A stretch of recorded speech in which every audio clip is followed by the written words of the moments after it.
Le groupe Orano a inauguré ce jeudi 17 octobre sur le port de Cherbourg sa première usine de fabrication 4.0 dédiée à l'assemblage de son emballage de nouvelle génération, le TN Eagle. Une fierté pour Frédéric de Agostini, c'est le président d'Orano NPS. Il y a eu un engagement formidable des équipes d'Orano NPS, des partenaires d'Orano NPS, et de voir tout le monde mobilisé complètement sur cet objectif d'être prêt le jour J. Pas simplement pour couper un ruban avec une usine qui ne tourne pas, mais avoir une usine qui tourne le jour J, le jour où on coupe le ruban. C'était l'objectif de tout le monde. La première pierre, on l'a posée en février 2023. Ensuite, il a fallu attendre quelques papiers comme des permis de construire, etc. Mais en fait, le terrassement a réellement commencé en mai 2023. Le bâtiment a été livré en novembre. En 6 mois, le bâtiment a été fait. Et donc, à partir de là, on a pu commencer à installer les stations de travail, les équipements à l'intérieur de l'usine, ce qui nous a fait gagner du temps.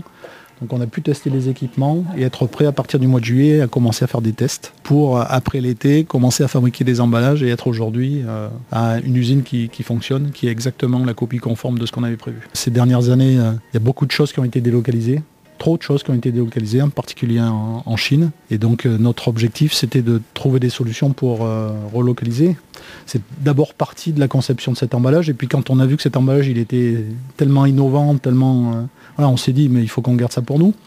Et du coup, on a discuté à l'intérieur du groupe et on a pu obtenir le go du groupe pour faire cette usine et relocaliser en France des fabrications qui étaient faites à l'étranger, et ça c'est super. Et au total, ce sont 20 à 30 personnes, techniciens et ingénieurs qui travaillent dans cette nouvelle usine entièrement automatisée. Ludovic Mariette est le chef de projet en charge du développement de l'emballage TN Eagle. Alors oui, une toute nouvelle usine à Cherbourg dont on est absolument fiers. Alors elle est déjà exceptionnelle parce qu'elle est complètement innovante sur ce type de produit. Usine entièrement automatisée, 4.0, digitalisée, qui nous permet d'assembler en un temps absolument record, je peux le dire comme ça, enfin en tout cas très rapidement ces emballages-là, sans aucune soudure, sans aucun usinage. Donc voilà, on reçoit des composants qui viennent de France, d'Europe, parfois d'ailleurs, mais on essaye de rester en France et en Europe pour pouvoir ensuite assembler en mode Lego ces emballages nucléaires. Ça représente un avantage absolument considérable d'avoir cette chaîne automatisée. Le premier avantage, c'est au niveau fiabilité. Les robots sont plus fiables que les humains, malheureusement. Voilà. Donc ça évite d'avoir des risques humains en termes de fabrication et donc des risques de non-qualité. Voilà. Donc en termes de qualité, de robustesse du produit, cette automatisation nous permet d'avoir des produits complètement sûrs. Et le deuxième sujet, c'est la sécurité aussi. Voilà. Donc d'avoir des robots qui fonctionnent et qu'on regarde de loin, c'est toujours plus sûr pour les humains que de le faire par soi-même, effectivement. Et à noter que cette nouvelle usine doit fabriquer une vingtaine d'emballages TN Eagle pour 2025 et atteindre sa capacité maximale de 30 emballages par an à partir de 2026. Ludovic Mariette revient sur la conception de ce contenant totalement innovant. On a repensé le concept de manière à le rendre beaucoup plus simple en termes de nombre de composants. Donc on a divisé par 10 le nombre de composants par rapport aux emballages actuellement utilisés, sans soudure. Et donc cette simplicité permet d'avoir une robustesse beaucoup plus accrue et donc d'avoir un emballage aussi beaucoup plus sûr par rapport à ce qu'on faisait jusqu'à maintenant. Et donc cet emballage répond aux dernières normes, aux dernières exigences de sûreté.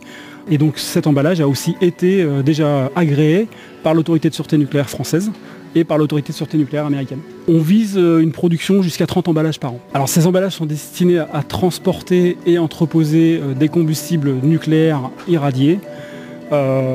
Donc l'entreposage, c'est quelques dizaines d'années, plusieurs dizaines d'années. C'est un entreposage temporaire, donc on va venir mettre en sortie des centrales nucléaires du monde entier ces combustibles à l'intérieur, qu'on va entreposer dans une halle d'entreposage ensuite, pendant plusieurs dizaines d'années, en vue ensuite de les envoyer vers leur exutoire final et faire du recyclage, notamment en France, mais dans d'autres pays aussi, on l'espère. On a voulu un emballage modulaire, c'est-à-dire qu'il soit capable de répondre aux différentes contraintes des différents exploitants, qui n'ont pas forcément toutes les mêmes capacités, que ce soit en termes de manutention. Certaines installations vont avoir des ponts de 100 tonnes, d'autres vont avoir des ponts de 150 tonnes. Certains vont avoir des combustibles qui vont faire 3,5 m de haut, d'autres vont avoir des combustibles qui vont faire 5 mètres de haut.